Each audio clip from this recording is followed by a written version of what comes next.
Et si je comprends, vous voulez dire comment je peux apporter mon soutien aux militaires dans le Sahel pendant que je combats celui de mon pays.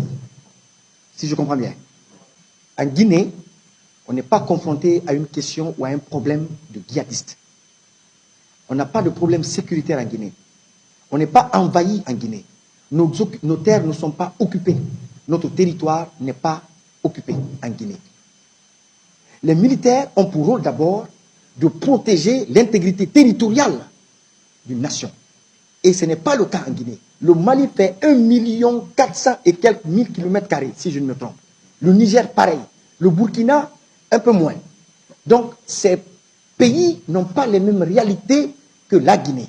Il y a eu un coup d'État en Guinée parce que, d'après ce qu'on a entendu comme propos venant des membres du CNRD, parce que le président qui était là avait brigué un 3e mandat, avait commis des crimes dans son pays, et il y avait le favoritisme, il y avait plein de choses qui accompagnaient leurs propos. Et les Guinéens ont adhéré. Ce ne sont pas les propos qui ont animé ces autres dans le Sahel à prendre le pouvoir. On ne peut pas regarder ce...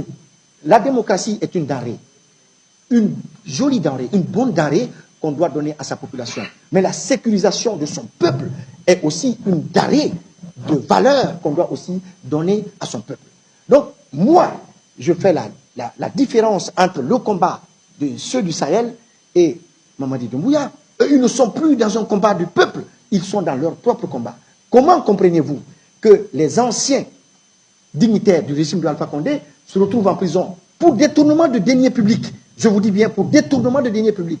Pendant que eux, les membres du CNRD aujourd'hui, au vu de tous les Guinéens, sont en train de s'offrir des maisons à coût de milliards au vu des Guinéens. Comment pouvons-nous expliquer cela? Ils achètent des maisons au Canada, aux États-Unis, en Espagne, en France, en Guinée. Mais soyons sérieux. Ou on est là pour le peuple, ou on est là pour se servir. Voilà la différence. Par rapport à la deuxième question, moi, une fois, j'ai dit au président Mamadi Doumbouya, je dis, président, essayez de dissocier votre communication à celle du CNRD. Pourquoi je le dis? Parce que autour d'un président, il y a toujours un système qui se met. Le système est constitué souvent, pour les présidents qui veulent s'éterniser au pouvoir, par les intouchables, les indéboulonnables, les membres de la famille, les sacro-saints, les personnes qui peuvent commettre des crimes autour du président et qui restent sans être inquiétés. Et donc, lorsque je lui ai donné ce conseil, il m'a dit pourquoi? Je dis parce que des crimes commis par les membres du CNRD peuvent retomber sur vous.